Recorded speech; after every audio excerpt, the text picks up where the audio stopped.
diri sa Cebu mga kaasidik, bisan tuod og pobre mi pero naa ko yuta diri sa Cebu. Gamay lang tuod pero may naagyo ko yuta. Tara atong atuon kaya nga akong gitadom dito sibuyas dahonan og agbate og mani. Tara sundi ko ninyo kay mangutan ko kay akong utanon karon. Ito yung tanim ko dito sa aking lupain mga kaasidik, isang puno na sibuyas dahonan at saka 2 puno ng mani. At saka maraming puno tong alugbati. Maliit lang to ang lupa ko dito, isang paso lang to. Dahil itong lupa na to ay hiningi ko lang dito sa kapitbahay namin. Ito nangungutan ako mga kaasidik, nangungutan.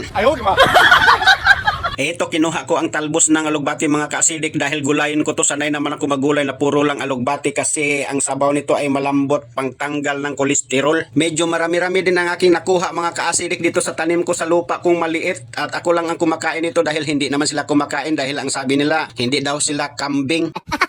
Ito na mga kaasidik, yung dahon iniisa-isa ko pagtingin baka may uod dahil ang uod kapag nakain mo lumiliit daw ang ating busis.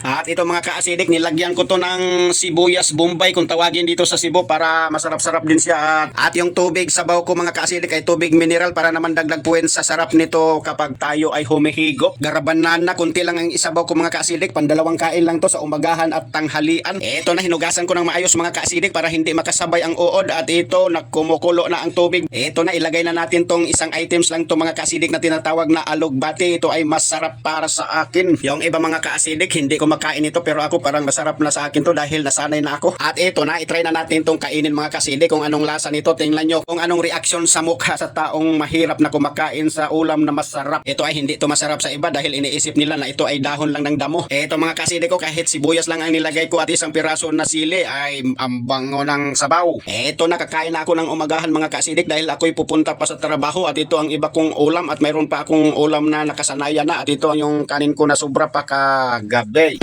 Ako lang mag-isa kumakain mga kaasidik dahil ang anak ko nandun na sa school at yung iba hindi kakain dahil bago pa sila nagkape. And I know when you're late, you're lost.